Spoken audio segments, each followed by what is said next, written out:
Hey, Mom, bring me a beer. Huh? Mother-in-law, did you lose your hearing all of a sudden? You can hear me, right?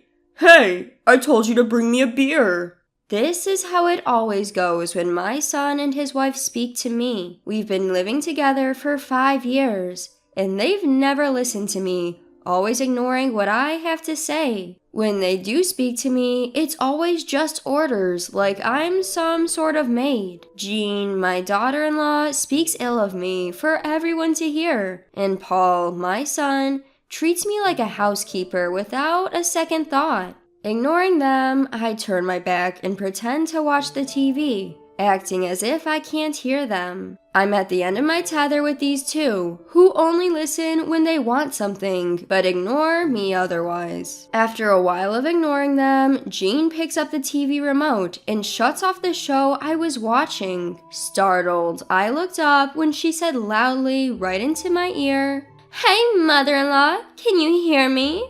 Make sure you prepare Paul's lunch tomorrow, got it?" Her voice was so loud that it made my ears ring and I involuntarily grimaced. Seeing this, my daughter-in-law laughed, saying, "Seems like you heard it," and left the living room with my son. Wouldn't she at least try to be a bit more considerate, since I am, after all, her husband's mother, and she relies on me on a daily basis? That's what I thought. But judging from my son's attitude, I'm probably nothing more than a housemaid in her eyes. In the end, there was no apology from the two of them, nor did I feel any consideration towards me. Feeling frustrated, I sent an email to my husband and decided to leave the house. My name is Karen. I will be turning 72 this year. 5 years ago, my son and his wife asked if they could live with me, because they were worried about the future and wanted to save money. Ever since then, we have been living together as two families under one roof. If you live with us, you'll feel safer, right, Mom? You might be right. My husband is a workaholic who started his own company when he was young and continues to work tirelessly, even at the age of 73. Because of his nature, the house felt quiet ever since our son moved out. Even when I consulted my husband about our son and his wife moving in with us, his only response was, "Do whatever you like." So as there wasn't much conversation and I felt a bit bored, I agreed to live together, hoping that life would become a bit more lively.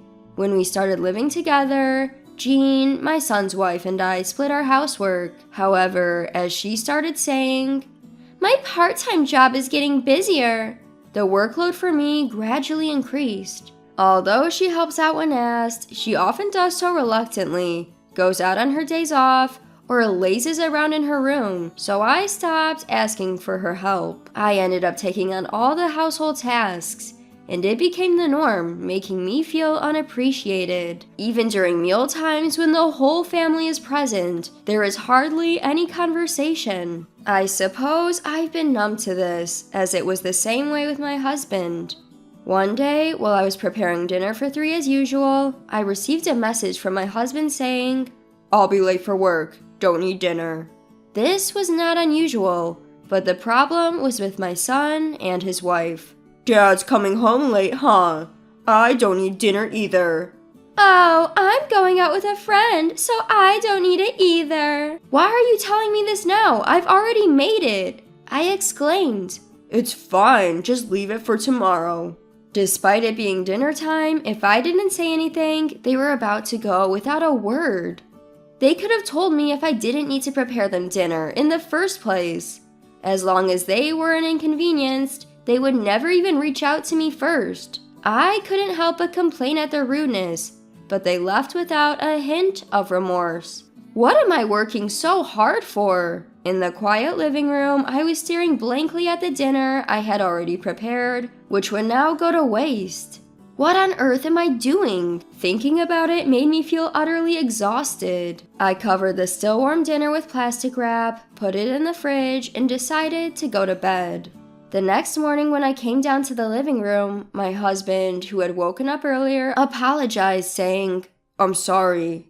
As usual, our exchange was brief. It should have ended there, but seeing the look on my face, my husband furrowed his brows slightly and asked, Didn't Paul and his wife eat dinner? Huh? No, they said they didn't eat dinner and went out. I see. I guess he saw the dinner for 3 in the fridge and asked. I was happy to have a conversation after a long time, so I told my husband about what happened last night. My reticent husband sat quietly, listening to me. After hearing me out, he gently said, You don't have to push yourself. He acknowledged, Our son's attitude is getting worse day by day. But if I don't take care of the house, nobody will, right? That doesn't mean you have to overdo it. His words felt like a weight lifting off my shoulders. I realized that I had been pushing myself, and was happy that my husband understood this. My son and his wife aren't small children anymore, so there was no need for me to work so hard. With that thought, my view of the situation seemed to brighten. I might be late from work again, so you don't need to prepare dinner for me tonight. Okay, I said, smiling at my husband's words. I decided to let my son and his wife understand this as well. Despite it being a Sunday, I waved goodbye to my husband and resolved to rebel against my son and his wife. After my husband left, my son and his wife finally woke up in the afternoon. Still in their pajamas, they came into the living room and immediately asked, What's for lunch? Why don't you eat what's left from yesterday? But you could at least warm it up for us, or set it on the table. You're not small children, you can do it yourself. Well, mother-in-law, you are getting old, aren't you? Jean, my daughter-in-law, joked with a laugh, which prompted Paul, my son, to join in the laughter while looking at me. I'm exhausted because Jean hasn't been helping with the housework at all. Oh, can't you manage without me? Is it your menopause or something? Jean retorted, laughing at me. I could only sigh at their attitudes. The two of them went back to their room without cleaning up after eating, seemingly unbothered. As expected, my husband didn't return until late that night. Since I didn't need to prepare dinner for my husband, I bought myself a ready-made meal from the supermarket. Huh, Mom? What are you eating? Ready-made food. What about dinner? I don't know. Mother-in-law, what are you thinking? Have you forgotten about your family? I wondered if Jean was incapable of having a conversation without throwing in some barb. I decided to ignore my daughter-in-law, which seemed to quiet Paul down. However, he quickly picked up his phone and started complaining again. You don't work, Mom. You should at least take care of the house. I thought that since it was their day off, they could prepare their own meals for once. As I thought this, they decided to order a delivery. Give us the money later, Paul said, which made me lose my patience. Since they wanted to save, I agreed to not let them pay our living expense, and I never bothered them about it. But I never imagined them to take advantage of me like this. I decided to ignore them completely, not providing any services to my son and daughter-in-law who showed such disrespect.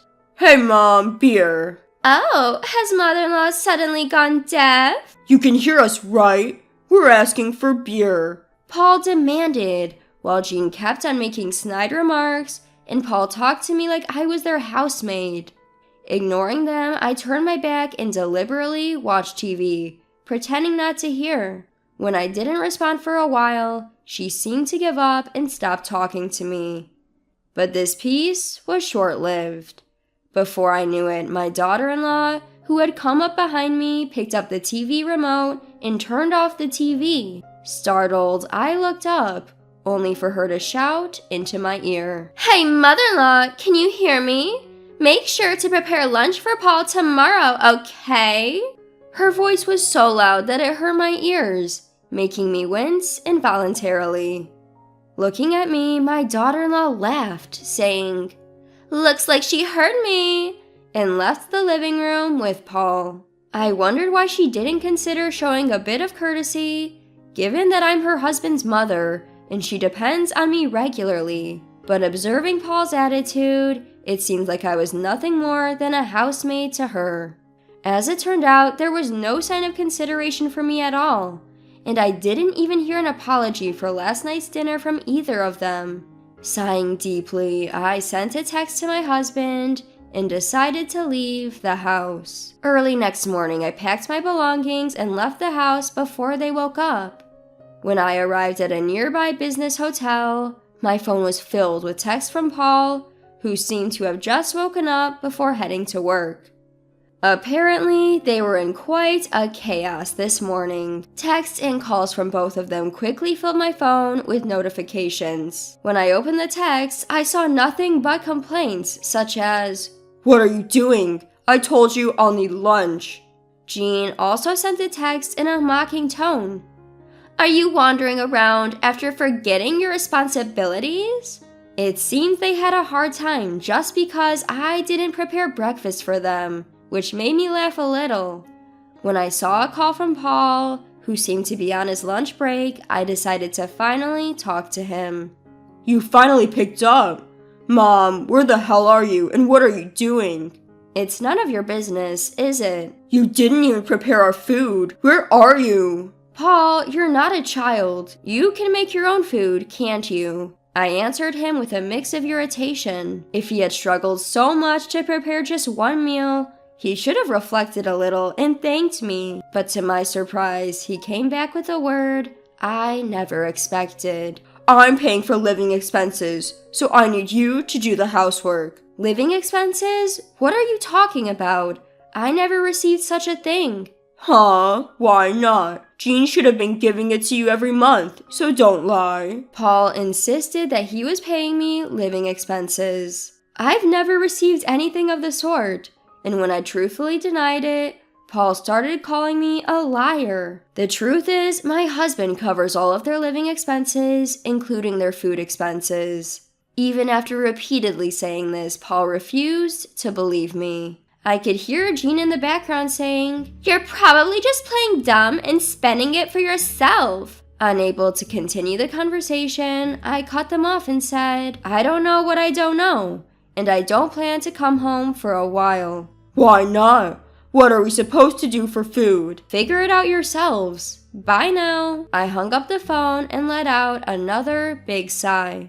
Why do they believe they're not in the wrong, even after all this? I didn't understand what Paul was talking about earlier when he mentioned about our living expenses. The situation improved about a week after I left the house. My husband, who had come to check on me, apparently talked to Paul and Jean, and their text suddenly became more respectful and submissive. Wondering what had happened, I received a text from my husband. "Paul and Jean want to apologize. If you feel like it, please come home."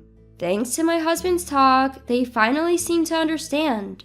I replied to my husband's text, made preparations, and decided to go home that day. When I returned home, Paul and Jean were waiting at the entrance, their faces pale and worn out. It seems that they were quite upset by the lecture from my husband. I decided to hear the story about this past week from them and my husband. "About the living expenses I mentioned on the phone." "I said I didn't receive them, right? You said you wanted to save money, so I didn't say anything." "Actually, Dad was really mad at us about that." It seems that my son had told his father about his contribution to the household expenses. It appeared that he believed I had been lying, and throughout he seemed to have painted me as the villain when speaking with his father. However, when his father explained that there was no way I could be splurging, as I was busy from morning to night with cleaning, shopping, preparing meals for 3 people, and doing the laundry while showing him our household book, he quieted down. "You couldn't even believe me?" "But Jean kept saying that she was giving you the money." "So what happened to your living expenses?" "I was using them." From my son's perspective, he was definitely paying the money, so he must have been baffled that the money was not reaching me. It seems that my husband and son confronted Jean and made her confess. At first, Jean was playing dumb, but when my husband started yelling at her, she finally confessed everything. I was shocked to hear this, as I had never seen my husband yell before. Apparently, Jean had been spending the money on dining out and going out with her colleagues from her part-time job. She had been going to fancy restaurants to show off and pocketing any leftover money for herself, she explained in a feeble voice. I'm appalled. She was accusing me of squandering money on the phone, but it turns out she was just talking about herself. But living with my in-laws can be stifling, and everyone was inviting me, so I just... Just because of that, You thought it was okay to embezzle our living expenses. You made me look like a fool too. What? You are acting all high and mighty too. At the point when the two of them began to stray from the topic and argue, my husband cleared his throat loudly. The two of them, seemingly terrified of my husband, jumped up in surprise and immediately became silent. I couldn't help but laugh at their behavior, like children who had been caught doing mischief. Excuses, excuses. Cut the crap. First, you should sincerely apologize to your mom. Dad, I was also deceived by Jean. So, does that excuse your attitude towards your mother? Neither of you has apologized to her since she returned. I'm sorry. I'm sorry. Finally, the two of them bowed their heads to me. Still, my son was making excuses, saying that he had been taking it easy because it was his home. I've been getting busy at work and I just wanted to relax at home. So what about your mother, who is being taken for granted and mocked by her big son and his wife even at her own home? My husband's words cut through my son's excuses, leaving him speechless. I'm appalled at my son, who despite his age, still relies on his parents, and at Jean, who took advantage of that to embezzle money. Mom, I'm sorry. You see, I'm apologizing to you. Do you think an apology makes everything okay? Please reflect on yourself a bit. The two of them thought that bowing their heads to me would resolve everything smoothly, and they were flustered by my words and tried to make excuses. But I could see through their scheme, and I shook my head. Whether you contribute to the living expenses or not, I can't overlook that attitude. You have to learn to be more grateful. But aren't you worried about your future too, mother-in-law? Yes, I'm full of worries about relying on people like you. How can you talk to us like that? You splurged our living expense out of stress from living with us. I can't have someone like you stay with us any longer. The two of them finally quieted down, realizing that I was not willing to listen anymore. They need to learn once again how rude their actions were while living together as a couple. Later, we managed to have them move out. In the days that followed, Jean, my son's wife, started to come to our house occasionally to learn household chores from me. She continually vented about how my son Paul did not lift a finger to help with any housework. As she had always been showing off to her colleagues, I assumed she couldn't complain to anyone else now. I now understand just how much I relied on you, Karen. Indeed. And yet, you had the audacity to accuse me of being deaf and squandering money. Being no longer able to live with us and having lost the pocket money she freely used before, plus having her part-time wages limited to make up for the money she previously misused, Jean fervently complained about her now austere life. But however I listened, all I could think was that she was just reaping what she had sown. As for Paul, he started to bring home delicious snacks as gifts from time to time, as if making up for his previous lack of consideration, which he still mentioned occasionally. I've always known he wasn't the most articulate and was primarily focused on work. Nevertheless, I was touched by the fact that he recognized my hard work during our discussions with Paul and Jean. Thanks for your hard work, honey. I appreciate it. I'm glad that I can talk to my husband like this again. I deeply feel the truth in the saying, after a storm comes a calm. Regardless of how it started, I'm now leading a life that is calmer and happier than before.